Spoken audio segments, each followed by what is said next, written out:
tengah hari. Nasi putih lauk kampung. Ini siput seduk. Siput seduk. Tak ni. Kita terah. Tengah hari ni hamba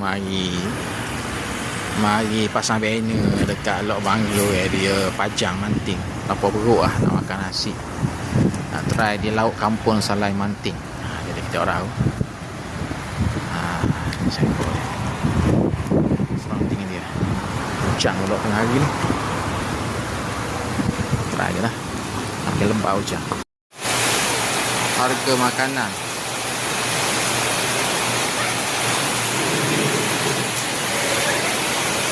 Lauk kampung. Sayur. Sambal-sambal.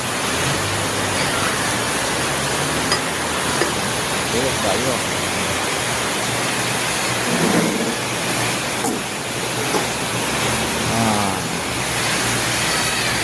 Ikan.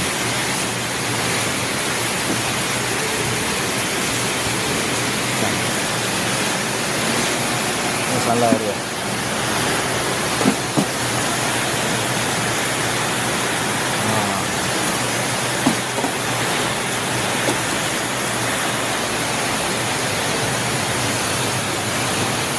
Itik salai? Daging salai. Daging itik tak ada? Salai Sabtu Ahad. Oh, itik tak ada eh? Sabtu Ahad je. Sabtu Ahad je.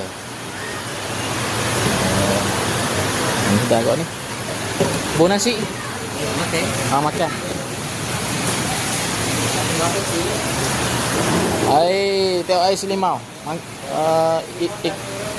Ikat tepi ikat tepi. Mangkuk. Oh, mangkuk tak ada, kita makan cawan je.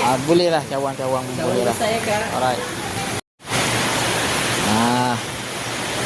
Makan tengah hari. Nasi putih lauk kampung. Ini siput seduk. Tak ni. Kita terah. Okey. Beres.